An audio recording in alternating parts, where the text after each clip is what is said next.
Good evening everybody. Study भाई में आपका स्वागत है। इस वीडियो में मैं civil service and main examinations 2025 के जीएस थर्ड के मेंस के प्रश्नों को लूँगा। आज मैं जो प्रश्न लूँगा वो है क्वेश्चन नंबर सेकेंड। क्वेश्चन इस प्रकार है, भारतीय अर्थव्यवस्था के समझ कौन सी चुनौतियाँ हैं जब विश्व स्वतंत्र व्यापार तथा बहुपक्षीयता से दूर होकर संरक्षणवाद तथा द्विपक्षीयता की ओर बढ़ रहा है। इन चुनौतियों का सामना किस तरह किया जा सकता है? What are the challenges before the Indian economy when the world is moving away from the free trade and multilateralism to protectionism and bilateralism? How can these challenges? इसका इंग्लिश का मॉडल आंसर इस प्रकार है, As the world shifts from free trade and multilateralism towards protectionism and bilateralism, India faces multiple economic challenges. Rising trade barriers and tariffs was reduced market access for Indian export, especially in sectors like textile, pharmaceuticals, and IT services. The weakening of the World Trade Organization limits India's ability to resolve trade disputes fairly. Bilateral trade agreements may favor stronger economies, putting India at a negotiating disadvantage. Additionally, global supply chain disruption and inward-looking policies of major economies affect India's manufacturing and investing inflows under initiatives like Make in India.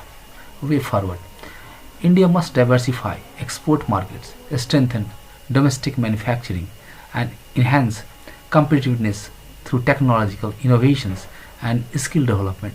A strategic bilateral and regional trade agreement should be pursued aligning with national interest, strengthening self-reliance under Atmanirbhar Bharat and promoting ease of doing business will help India adapt to the evolving global.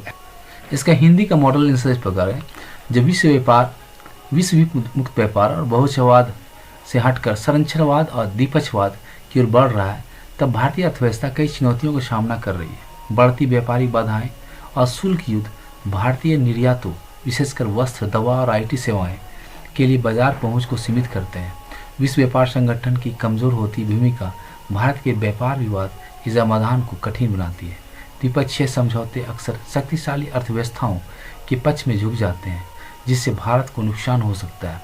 साथ ही वैश्विक आपूर्ति श्रृंखलाओं में अवरोध और बड़ी अर्थव्यवस्थाओं की आंतरिक नीतियों मेक इन इंडिया जैसी पहलों को प्रभावित करती हैं। आगे की राह, भारत को अपने निर्यात बाजार में विविधता लानी चाहिए, घरेलू विनिर्माण को सशक्त करना चाहिए और तकनीकी नवाचार व कौशल विकास के माध्यम से प्रतिस्पर्धा बढ़ानी चाहिए।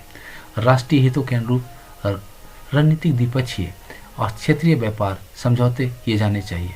आत्मनिर्भर भारत और ईज ऑफ डूइंग बिजनेस को बढ़ावा देकर भारत बदलते वैश्विक आर्थिक परिदृश्य में सशक्त रूप से आगे बढ़ सकता है। आपको ये वीडियो कैसा लगा अपने कमेंट जरूर दें।